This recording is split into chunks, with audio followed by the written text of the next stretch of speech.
Hello, girlfriends and guy friends. Welcome to my channel. I am Shantae, and this is the Girlfriends and Gossip podcast. If this is your first time, we are delighted to have you. If not, don't forget to hit that subscribe button. As always, we like to remind everyone that this is a safe space full of love, light, truth, and transparency. Here we will only uplift and never tear down. As always, before we begin, I like to give you the tea, and this tea is actually just one of my faves. This is the Good and Gather Peach Oolong Tea with the Celestial Seasonings Peppermint Tea, a splash of lemon juice, and some honey. These pajamas are actually a skim stoop that Target now has by the stars above, and I will link the description of everything below. And so let's get right into it. Tonight's topic will be all about communication and connection. So this episode is actually just inspired by my daily kingdom connection to Christ and daily prayer, which is my form of communication to God. And so, in continuing in the spirit of self-care and love, I think it is absolutely important to first establish a relationship with God. And after you've done that, then you can establish one with self. And I say that in that order because it is through Christ that we are better able to understand our worth and our value, and we're given a sense of wholeness when we are connected to God and connected to ourselves. And not only that, I think that when you're connected to the source and when you're connected to yourself, you're then able to genuinely express feelings of gratitude and love. You're able to set expectations for yourself. You are also able to establish your beliefs, and then from there you can kind of shape your attitude, and that is what evolves into our communication style. So I'll start off with connection. So when I'm talking about connection, I am talking about human connection. And according to the dictionary, connection is a sense of closeness and belongingness, along with support that makes us feel valued, seen, and heard. And when I read the part about our value and being seen and being heard, I thought to myself, that's it. That really is the thing that I think allows us to even gravitate towards certain people. I'm a firm believer that like attracts like. And when I say that, I mean, if you are a person that's full of light and love, I think that you usually gravitate towards other people that are full of light and love as well. Now, the opposite side of that too is sometimes when you're in some of your darkest places, you're attracting people that are going to keep you in those dark places too. And so I think it's important to establish a circle of friends, or family, or whatever your circle might comprise of, whether it be relatives, whether it be friends that you've known for a long time, friends you've known for a short time, people you've met at your church or at your job, whatever that village looks like for you. I think it's important to, number one, have a village that is supportive, without being pushovers, because I think a lot of times we feel like we should be connected to people who are just going to continuously just agree with everything that we say, or say yes to anything that we throw out there. And to me, if your circle isn't, number one, elevating you, number two, holding you accountable for your actions when you're doing wrong and when you're doing right, um, those aren't people that I want to be around, because you can't really grow when you're just hanging around people who just go along with the flow just because They don't want to step on your toes. So when it comes to connection for me, I always like to just consider a few things. And I think the first thing that I have to ask myself when I'm forging these connections and fostering these relationships with other people is, number one, do we even share the same beliefs? Because it is futile to forge relationships with people who just don't have the same values and morals as you do. And so to me, that's a really, really big and important number one um, thing to look for when I'm thinking about who should I be connected to. Another thing that I think about is this someone who can challenge me to live up to my full potential? And I know that I should be able to encourage myself to live up to my full potential, but I think it helps when you have people surrounding you that help you do the same. They don't just let you slide by with the bare minimum. They don't let you just get complacent doing the status quo. And so for me, I know that I'm a challenger. I see a lot of potential in people. And when I do see that, I absolutely like to encourage that. And so in return for me, I want the same thing. I want to be encouraged to really live up to my full potential. The third thing that I look for when I'm thinking about being connected to someone, and I know I've said this one in the so it's mental health episode, but is this someone who is going to be uplifting to me when I'm feeling down?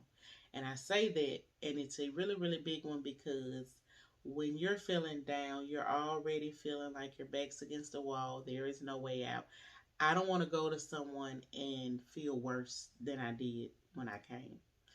And I think it is important to not just say you shouldn't be able to feel sad or down or depressed sometimes, but what I am saying is the people connected to you should be able to allow you to have your moment and then encourage you to get right on back up. Because the truth is, we live a life that is going to constantly be full of ups and downs. And the more we can cope with the downs, I think the more grateful we become for the ups. And so when I'm thinking about that connection factor, I absolutely want someone who is going to help keep me uplifted. The next thing that I think about when I'm thinking about being connected to someone is, can I be vulnerable with them? Am I free to express how I feel about things? Can I be myself? Do I feel like I have to pretend to be someone else? All of those things are important to me because I don't want to have a moment where I'm vulnerable with you and then when um, feelings are high or we might have a disagreement or something, you bring it back up or you want to use it as retaliation for me. If that's the kind of person that you are, then I don't want to be connected to that. So if I'm able to be vulnerable with you, that means that I can trust you with my thoughts and my feelings, and I don't have to worry if something negative will come from that. The next thing that I think about when I think about being connected to someone is this someone or are these people that I can share my hopes and dreams with? So I am absolutely like one of the biggest cheerleaders. My friends will tell you if you say you want to do a thing, then I'm that person. I'm going to ask you about it. I'm going to hype you up when you come and present your things to me. And so I look for that in return because I don't want to be connected to people that are dream killers, people that are in constant competition with you, thinking that you might surpass them in this stage of life. I'm still a firm believer of if one of us wins, we all win because I think that connection keeps the cycle of wins perpetuating. So a win for me is a win for you and a win for someone else. So why not be that person to encourage those goals and things that you want to achieve? I'm that person. And then the last thing that I think about when I'm forging relationships or considering a connection with someone is what does the support from them look like? It's very, very easy for people to say they support you, but to me, support goes beyond just saying that, I support this idea or I support that. For me, it's those people who actively show you through actions that they support you. When you're not in a room and your name is discussed, like what are the things that are said about you? Those are the kind of people that I want to be friends with, and the kind of people that I want to be in relationship with. Because what one thing I know is, and I say it all the time, I'm a person where is if I can't help you, I definitely will not hurt you. And so I look for that in return from others.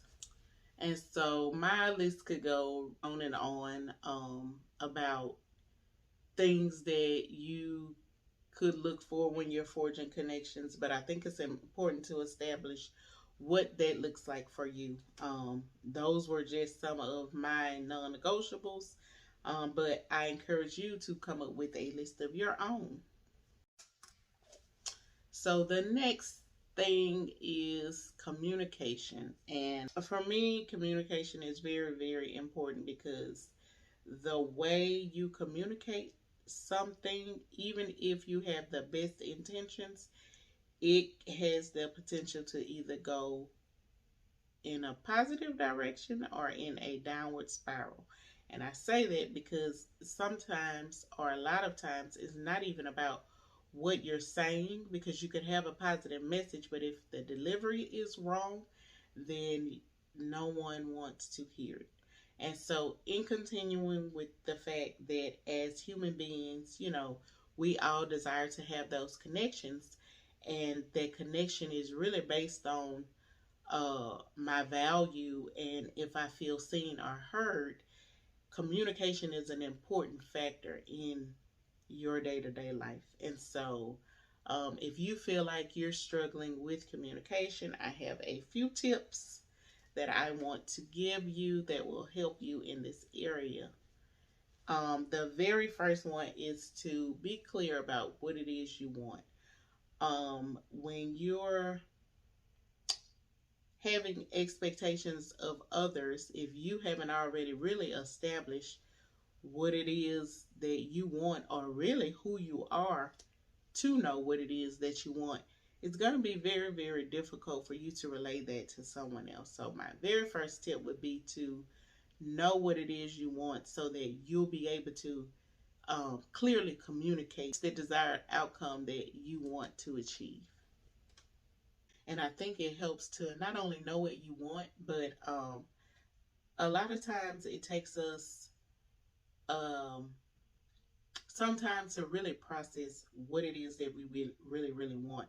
And so I encourage you to, before you even establish what it is you want, make sure that you seek clarity on what it is you're trying to achieve, and then why it's important to you that you do this, because it will help the other person to understand why this is a necessary thing for you. My next point would be to be concise when you're communicating with somebody. And when I say be concise, I mean try not to talk about 50 things at once, but talk about that one point. Keep it simple.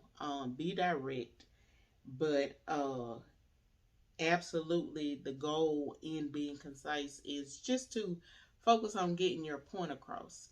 And that way, once you get that point across, the conversation can actually move forward. So I think the third thing that I would say after you've already communicated what your issue is and you've kept it simple is to make a request. And when I say make a request, that means you've brought your issue forward, you've explained it to where everybody understands what's going on. Making the request just simply means that you come up with a solution that both parties can live with.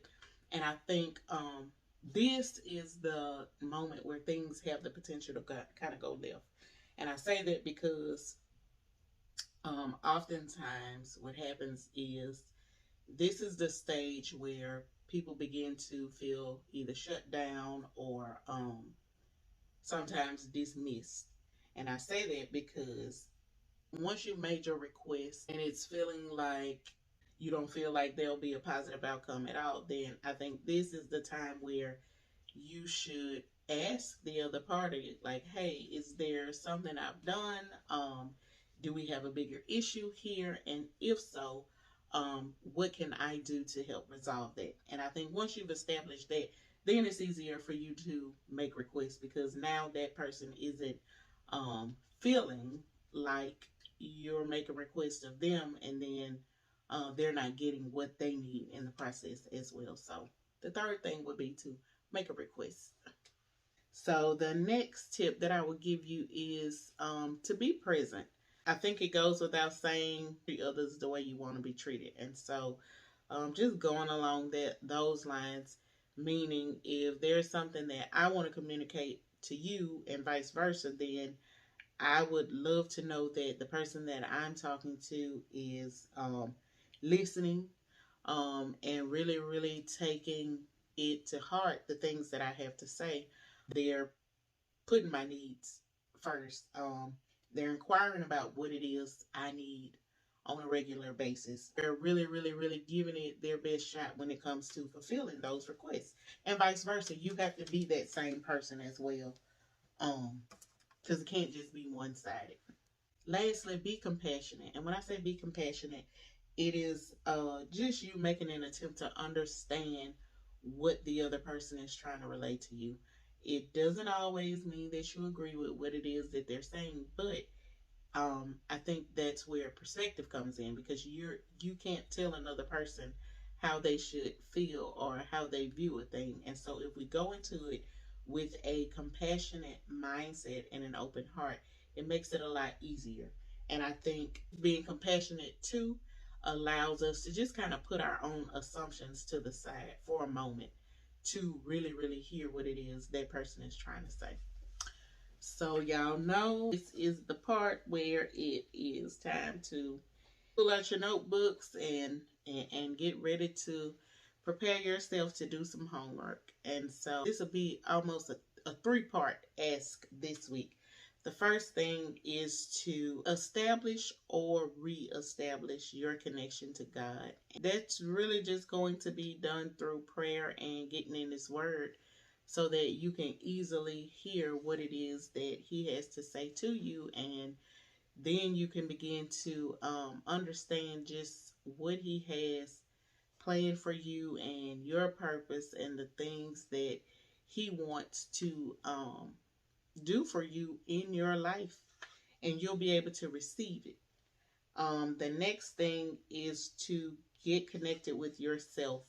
We're doing our month of self care and self love. And so, this is the perfect time for you to just take the time to show yourself some love and self care, but establish a list of things that you like and things that you don't like. There's nothing like digging deep within just to figure out who am I? And the reason why I say that is because the things that we value back in our 20s aren't the same things that we necessarily value later in life, and vice versa. Some of the things that we focused on um, in our teens, they don't even matter anymore. And so the second part would be get to know you. I know I asked you that question about who am I?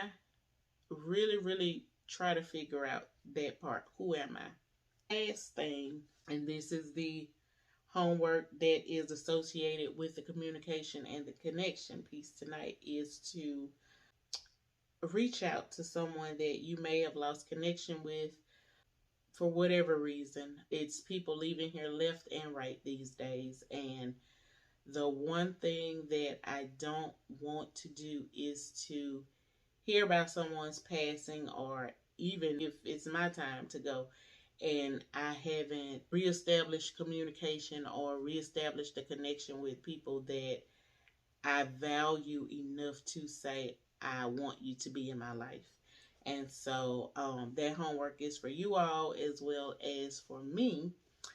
And I'll share more about who my person is next time that I plan on reaching out to and getting connected to. And so, as always, I hope that you found this information beneficial. Go on and have yourself a wonderful night or a wonderful day and a blessed week. And I will see you back here next week.